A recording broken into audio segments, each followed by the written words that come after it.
talk about pinning your pieces together. And before we can do that, we want to talk about right side and wrong side of solid fabrics. It generally doesn't really matter. With a solid dyed threads, both sides look the same, but if you really want to have some consistency and guard against any possible of if the back side looks different than the front side as far as sheen goes, that sort of thing, you'll want to have a consistency to your work. Whether you decide the back is going to be the right side or the right side is the right side, it doesn't matter, just try to be consistent. Way to do that is fabric generally has a kind of a cup to it, just like wood does. It has a natural tendency to want to curl. Whether you decide that when it curls up is the right side or when it curls down is the right side, that's completely up to you. In my case, I think I've decided that the front of the right side is what cups down. So I'm going to call this the right side. And when I'm pinning pieces together, so that we've determined the right side and the wrong side of the fabrics, and of course in patchwork you're always sewing right sides together. So in the case whether you're working with these shapes here, putting these two together like that, or you're doing something on this order, these two shapes together that will then eventually have a third piece sewn on, the pinning is all going to be the same. Fold it right sides together and finger press to crease. Now when you're finger pressing, you don't want to be really hard on this fabric and pull it and stretch it, because have bias edges, and the bias edges are going to be the stretchiest. So you don't want to introduce distortion into your pieces at all, anytime during this. So always handle these bias cut pieces very gently. So I'm finger pressing what I've considered the right sides together.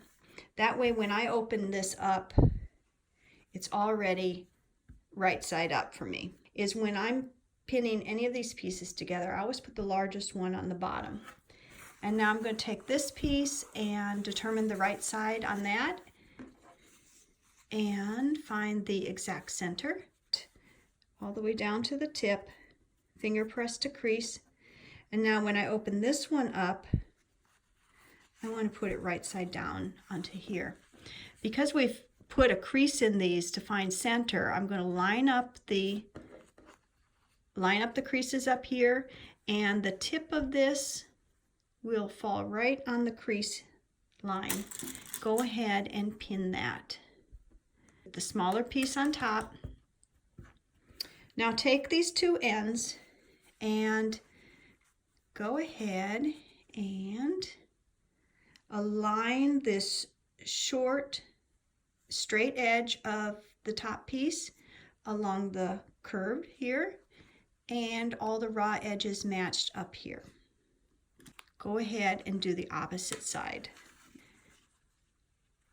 And if you get in a habit of creating your pieces all the same, that's going to take it's going to save you time. You won't have to rethink it every time. You'll be in a habit here. All right, this is what we've got with the ends pinned and the center pinned. And you're saying, what? How can I sew that? That's not going to work at all. I'm going to move the camera a little bit and I'll show you how I add more pins to these curves to make them absolutely smooth. Your knee has a natural curve to it that's going to simulate the curve we're going to want for these fabrics. It kind of takes the bulk up. Now I see how I'm not stretching anything, but I'm getting that curve to lay absolutely flat as if it were a straight piece of fabric. And I've got my edges all lined up. I'm going to pin in the center of this without pinning my leg, so I'm just going to pinch it, pick it up a little bit, and put that pin in. Now, I pin between these spots. One more time, it's nice and flat. Then you can go ahead and take this to the sewing machine.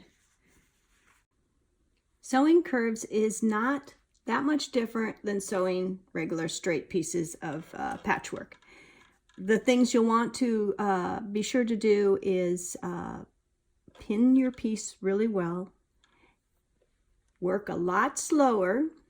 Just take your time on this. Of course, make sure you have an accurate 1/4 inch seam allowance with any sort of patchwork.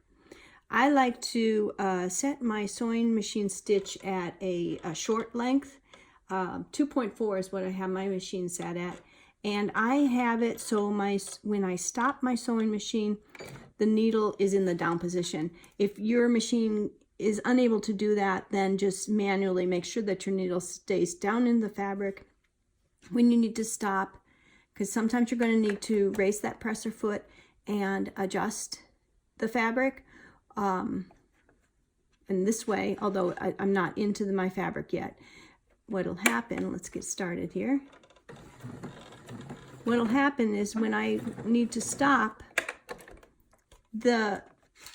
I can pivot if I need to, but I'm not going to get off on my stitches.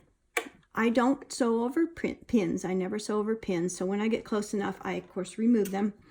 And what you'll do is your fingers are going to do a lot of the work as far as feeling if anything is getting rippled. You don't want to sew any creases in. As long as the fabric for where that 1/4 inch seam allowance is going to be is smooth, you're in great shape. You're not going to have any wrinkles in your sewing. Anytime you think that it's getting a little puckered, raise your presser foot and just simply adjust. Sometimes that's all it needs to do, is it'll relieve a little tension of the tension that's building up there.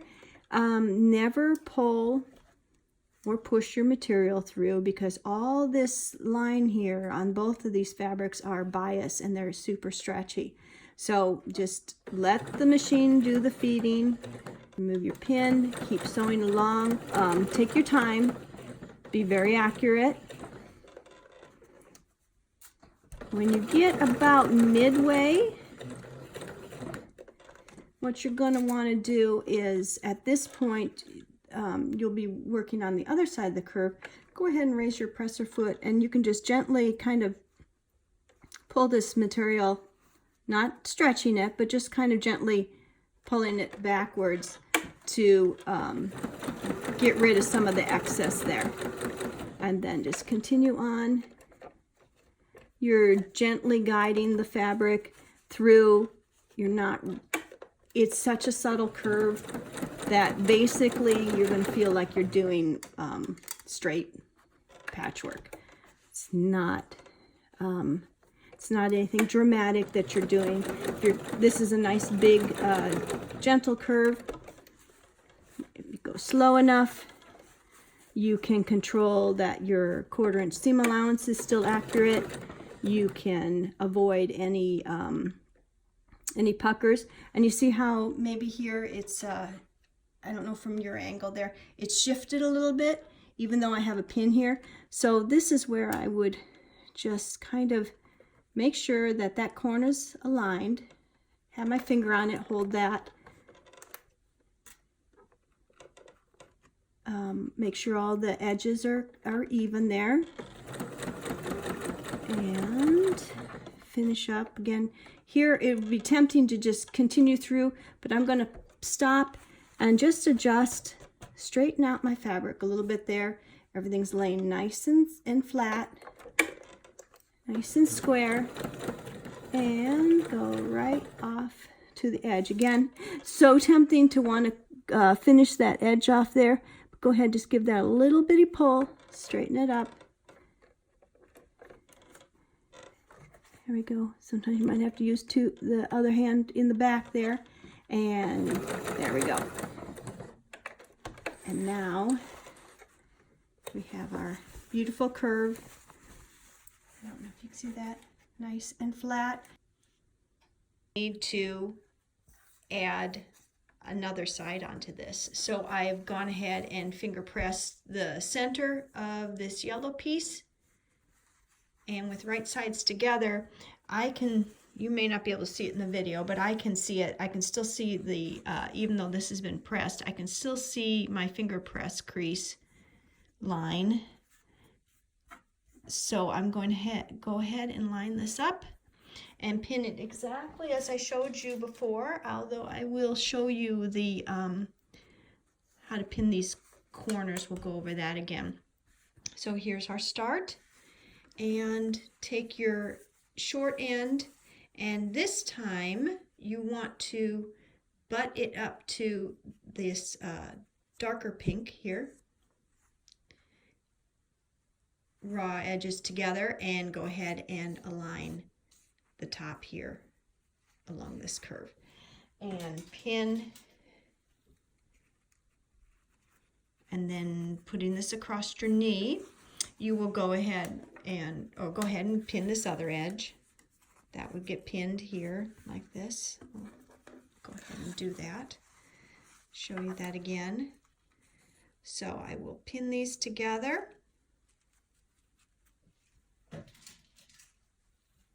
and I have this first seam. This has been pressed open, so everything's nice and flat.